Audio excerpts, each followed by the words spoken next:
भौतिक विज्ञान की कक्षा 12 की क्लास में आप सभी लोगों का स्वागत है। आज हम पढ़ेंगे गॉस थ्योरम। गॉस थ्योरम का एक फार्मूला होता है flux equal to integrated surface A dot D S equal to Q upon epsilon. इसी थ्योरम की हम उत्पत्ति आज करेंगे। सर्वप्रथम एक काम करते हैं, फिगर को देखते हैं। एक फिगर बनाया गया है जिसमें ये कहा गया है कि दो चीजें हमारे पास है, एक आउटर डायर, एक इनर सर्किल, आउटर सर्किल। इन दोनों में जो आउटर है उसे कहते हैं क्लोज सरफेस, जो इनर है उसे कहते हैं क्लोज सरफेस के द्वारा कवर किया हुआ एक और सरफेस। जो हमारा ये इनर सर्किल है, ये चार्ज बॉडी होती है जो क्यू आवेश से प्रदर्शित किया गया है। यह जो क्यू आवेश है यह केंद्र से जो क्लोज सरफेस का बीच की जो दूरी है, रेडियस है, वो आर है। चूंकि ये सर्किल है इसलिए प्रत्येक स्थान पर इसकी दूरी आर ही रहेगी। आइए हम सर्वप्रथम देखते हैं इसमें अब ये कैसे होता है, कैसे सॉल्व किया जाएगा इसको। सबसे पहले इलेक्ट्रिक फ्लक्स का एक फॉर्मूला होता है pi not equal to E dot ds। E जो होता है आपका वो आपका इलेक्ट्रिक फील्ड और क्लोज सरफेस पे लिया गया एक अल्पांश क्षेत्रफल के वेक्टर के डॉट वेक्टर प्रोडक्ट के बराबर होता है। जहां पे गौर करने वाली बात यह है कि आखिर इस तरह का सिंबल क्यों बनाया गया। इसमें हम देखते हैं इलेक्ट्रिक फील्ड इक्वल टू होता है, हमने सबसे पहले लिया इलेक्ट्रिक फील्ड डॉट जो क्षेत्रफल अल्पांश उसका डॉट किया गया। चूंकि पूरे के पूरे सरफेस पे हमको बात करनी है इसलिए इसका इंटीग्रेशन हो जाएगा टोटल का। चूंकि ये सरफेस है इसलिए हमने क्या किया, इसको एस से डिनोट कर दिया। और ये सरफेस भी क्लोज सरफेस है इसलिए हमने यहाँ पे एक सिंबल क्लोज का लगा दिया। अतः यह हमारे पास जो बन गया कि electric flux equal to close surface integration of E dot ds। Study करते हैं। थोड़ा ध्यान देने वाली चीज है कि इस फिगर में इस सेंटर से एक पॉइंट हमने लिया क्लोज सरफेस पे, पॉइंट ए। चूंकि एक सर्किल है इसलिए इसकी बीच की दूरी सेंटर O से हमेशा क्या होगी, आर ही रहेगी रेडियस।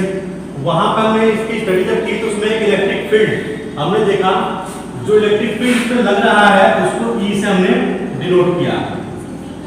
चूंकि इलेक्ट्रिक फील्ड और इस अल्पांश का डायरेक्शन होगा वो एक ही होगा क्षेत्रफल का, इसलिए ds को भी हमने इसी दिशा में डिनोट किया। क्योंकि ये सर्किल के किसी भी सरफेस पे आप अगर कोई भी पॉइंट लेंगे उसके सेंटर से दूरी r होगी और उस पे जो हमारा इलेक्ट्रिक फील्ड है वो E ही से डिनोट किया जाएगा। लेकिन एक यहाँ पे देखने वाली चीज है कि यहाँ पे डायरेक्शन चेंज होते जा रहे हैं और वेक्टर जो चीजें आती हैं उसमें डायरेक्शन का सबसे बड़ा अहम रोल होता है। इसलिए हम कह सकते हैं कि बिंदु A पे E1 हो गया इलेक्ट्रिक फील्ड और बिंदु B पे इलेक्ट्रिक फील्ड E2 हो गया। ऐसे जितने भी हम लेंगे पॉइंट उस पे क्या होगा, सबका डायरेक्शन चेंज होता रहेगा और उसमें E का मान तो बराबर रहेगा लेकिन डायरेक्शन की नंबरिंग अलग अलग आती है। अब हम कह सकते हैं कि इलेक्ट्रिक फील्ड मैग्नेटिक जो होता है किसी भी पॉइंट पे वो बराबर ही रहेगा, यानी कि E1 equal to E2 equal to जितने भी आते रहेंगे इलेक्ट्रिक फील्ड सब क्या होंगे, बराबर होंगे। सिर्फ क्या होगा, डायरेक्शन इसका चेंज होगा। तो इस पे स्टडी करते हैं। इलेक्ट्रिक मैग्नेटिक जो होता है E की वैल्यू होती है 1/4 pi epsilon 0 q upon r square.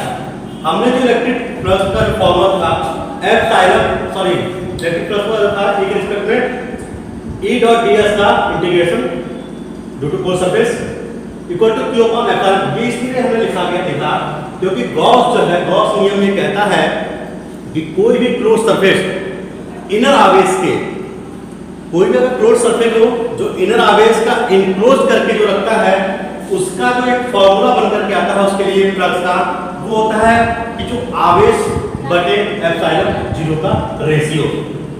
इसी थ्योरम को हमने प्रूव करना है। आगे देखते हैं E equal to 1/4π0 Q upon R square. Equation number हमने इसको 2 दे दिया।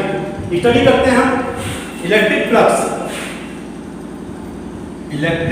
फ्लक्स की बात करते हैं तो हमारे पास जो फॉर्मूला निकल करके आता है कुछ इस तरह से निकल करके आता है E डॉट ds का vector dot integration of both due to close surface.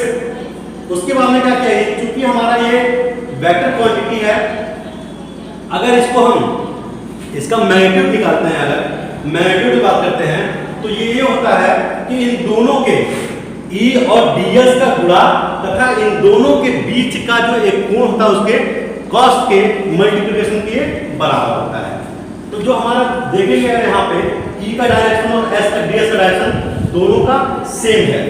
हमने लिखा E ds cos theta. E and ds की दिशा समान है, अतः इन दोनों के जो बीच की जो एंगल बन रहा है थीटा का मान क्या होगा, 0 होगा। हाँ, अगर दिशाएं जब बदलती रहती इन दोनों की तो कोई न कोई एंगल काम करता है, लेकिन चूंकि दोनों की दिशा एक है इसलिए जो इसका मान है वो कितना है, 0 है। तो थीटा इक्वल टू 0 की वैल्यू उठा करके हमने इसी इक्वेशन में रखा तो हमारे पास cos थीटा यानी कि cos 0 और जो cos 0 का मान होता है 1 होता है। अगर किसी भी चीज में एक गुणा की जाए तो संख्या वही हमें प्राप्त होती है। तो हमारे पास जो बनेगा इलेक्ट्रोमैग्नेटिक फ्लक्स जो मिलेगा हमें वो मिलेगा E ds, चूंकि अभी डॉट हट जाएगा इसमें से क्योंकि तो हमने cos से मल्टीप्लाई करके इसका मैग्नीट्यूड निकाला है। Integrate both integration of due to close surface E ds। अब हम क्या करेंगे, E जो है पूरे सरफेस पे स्टडी करें अगर तो E A पे भी B पे भी C पे भी D जितने भी पूरे सरफेस का जितने भी पॉइंट लेंगे सब पे इसका मान क्या होगा, एक कांस्टेंट वैल्यू की फिक्स वैल्यू होगी, ये बदल नहीं सकता है। इसे जब ये बदलेगा नहीं, अगर सरफेस चेंज होगा तब ये बदलेगा, अगर सेम सरफेस है तो ये कभी भी नहीं बदलेगा। अतः E का मान कांस्टेंट है, कांस्टेंट चीज का हम इंटीग्रेशन नहीं करते हैं, ये मैथमेटिकल कंडीशन कहता है। तो हमने क्या किया, इसमें E को हमने इंटीग्रेशन से बाहर ले लिया तो जो हमारा पास electric flux equal to E आ गया बाहर इंटीग्रेशन ऑफ ds। चूंकि ds क्या है, प्रत्येक आउटर सरफेस की छोटे छोटे क्षेत्रफल है, इन सभी को अगर मिला दें तो क्या होगा, अगर ds को पूरे पॉइंटों को मिला दें यानी कि ये पूरा जो सरफेस है ये पूरा सरफेस बन जाएगा, जिसका जो एरिया होता है वो 4 पाई r स्क्वायर के बराबर होता है। ये आप उसमें आप पढ़ेंगे, मेंसुरेशन के उसमें भी पढ़ लेंगे, मैथ के कंडीशन आप फॉर्मूले को पढ़े होंगे कि जितने भी जो त्रिज्या होती है वृत्त का क्षेत्रफल होता है वो 4 पाई r स्क्वायर के बराबर होता है। अतः जब ds का हमें टोटल ds का इंक्लूजन कर दिया जाएगा, ds इक्वल टू हो जाएगा 4 पाई r स्क्वायर, क्योंकि ds बराबर हो जाएगा हमारे पास ds1 plus ds2 plus ds3। जितने भी सरफेस पर जितने भी अल्पांश क्षेत्रफल सबका योग ds होगा और सबका योग होगा 4 पाई r स्क्वायर के बराबर होगा। तो समीकरण नंबर हमारे पास जो है 2 और इसका ds बराबर 4 पाई स्क्वायर का मान हमने उठा करके जब इसमें रखा तो हमारे पास मिला 1/4 पाई एप्सिलॉन 0। चूंकि जो फॉर्मूला हमारा बन करके आएगा कुछ इस तरह से बन करके आता 1/4 pi epsilon 0 into q upon